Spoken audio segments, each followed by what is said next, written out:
Astro linear channel में आपका स्वागत है। आज हम एक कुंडली पर चर्चा कर रहे हैं और ये कुंडली दुनिया के सबसे धनी व्यक्ति की है। इनके पहले थोड़ा कारोबार पर चर्चा कर लेते हैं, क्योंकि ये जो सीरीज चल रही है ये उद्योग धंधे से संबंधित है कि आपके किस प्रकार के उद्योग किस लग्न के अनुसार होंगे और कौन सी लग्न किस उद्योग को सपोर्ट करती है। तो ये जो व्यक्ति हैं इनका ज़्यादातर जो कार्य है वो परिचालन का कार्य हम कह सकते हैं, लेकिन ये बहुत हाई लेवल का है। ये स्पेस से संबंधित कार्य करते हैं और रॉकेट जो स्पेस में जाते हैं वो बनाते हैं। ये एक बहुत ही हाई लेवल की चीज़ है। इसके अतिरिक्त ये एक टेस्ला इलेक्ट्रॉनिक कार्स की कंपनी है जो आप लोगों ने सुनी होगी, और वो इंडिया में भी शायद बनने जा रही है, तो उस कार के भी ये ऑनर हैं। इसके अतिरिक्त भी इनके पास स्टॉक से संबंधित और दूसरे तरह के इलेक्ट्रॉनिक जो गैजेट वगैरह होते हैं उनका भी इनके पास कार्य है। तो ज़्यादा जो सफल हैं, जो ज़्यादा इनका नाम है, वो रॉकेट जो बनाते हैं उसी से संबंधित जो स्पेस के नाम से एक कंपनी है वही इनकी प्रचलित है। लेकिन हमारा वो विषय नहीं है।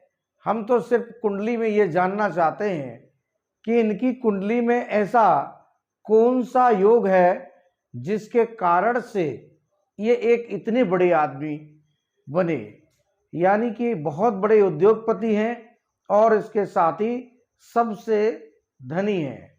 तो चलिए हम कुंडली पर एक नज़र डालते हैं और देखते हैं योग। तो आप जैसा कि बोर्ड पर देख रहे हैं ये तुला लग्न की कुंडली है।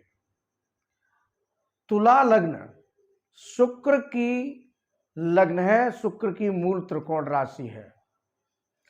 लेकिन इस कुंडली को जब आप देखेंगे तो जैसे मैंने कहा है कि लग्न को मजबूत होना चाहिए एक अच्छे बिजनेसमैन के लिए।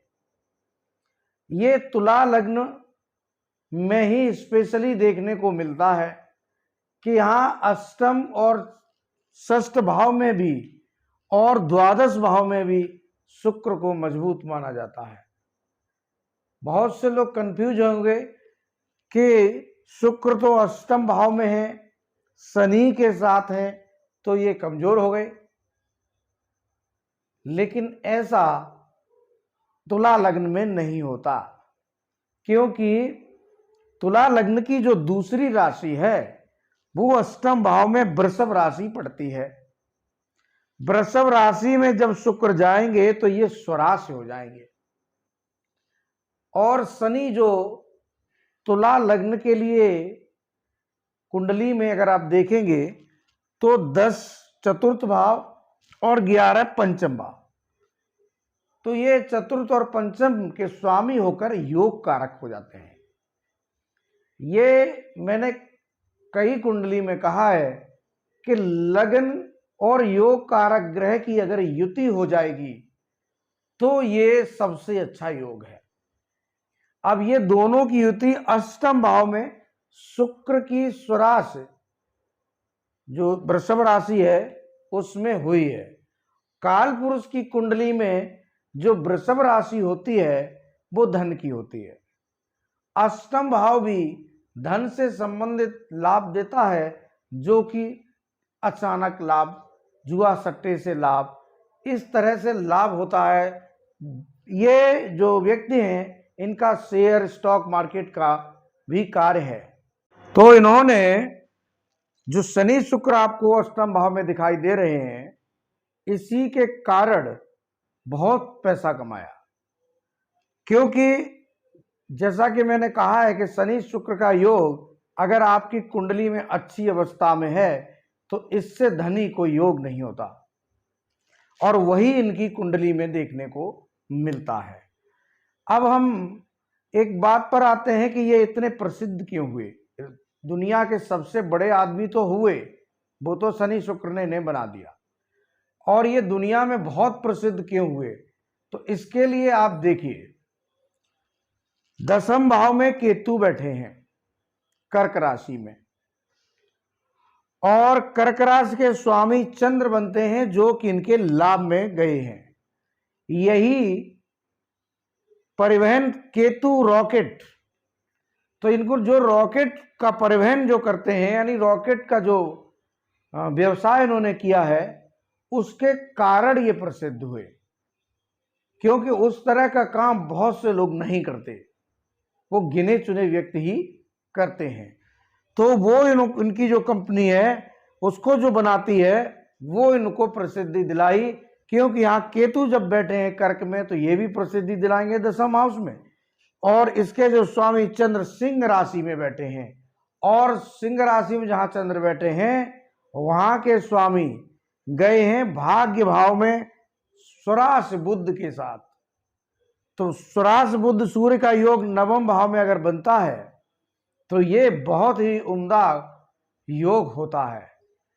एक ये योग ही बहुत जबरदस्त योग बन जाता है, वो मैं आपको बताता हूं कैसे।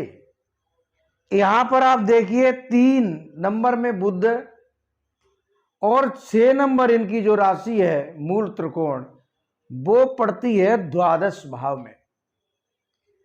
कोई भी राशि का स्वामी अगर द्वादश भाव का होकर स्वराशि बैठ जाता है भाग्य भाव में, और ये केवल और केवल 2 ही ग्रहों के साथ होता है, वो है बुध और गुरु। गुरु में भी यहां पर मीन होगी तो यहां पर धनु होगी। तो इस तरह से जब ये योग बनता है तो इसको हम कहते हैं पदम योग। ऐसे व्यक्ति के पैर में पदम होता है, यानी जहां जाता है लक्ष्मी उसके साथ चलती है।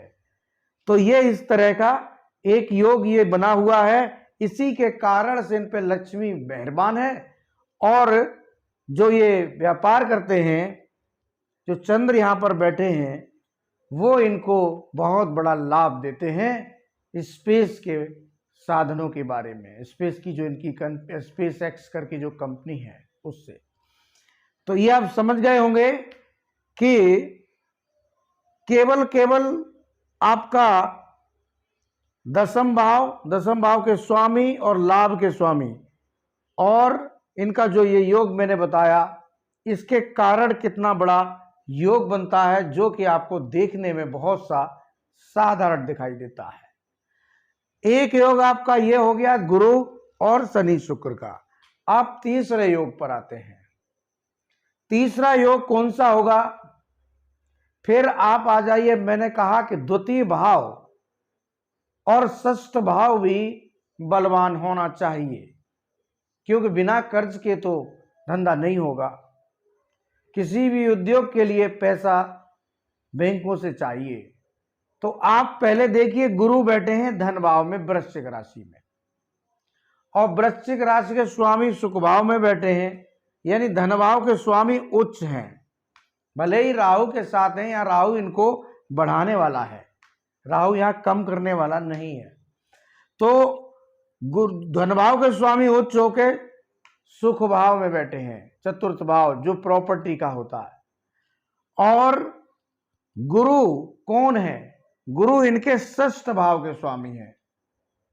तो षष्ठ भाव किसका है? कर्ज का। षष्ठ भाव के स्वामी जब धन भाव पर बैठेंगे और यहां से अपने ही घर को देखेंगे तो क्या बढ़ाएंगे?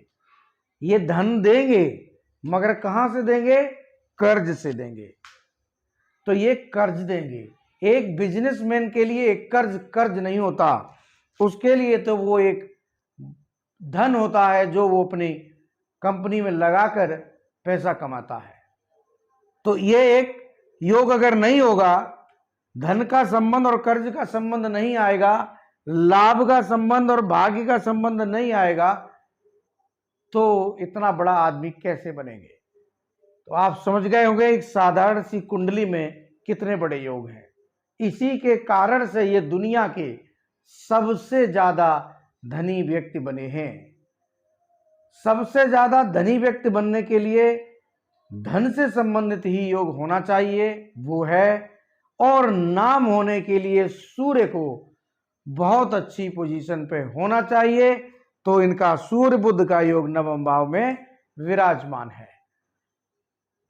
आप चैनल को लाइक करें, सब्सक्राइब करें। धन्यवाद।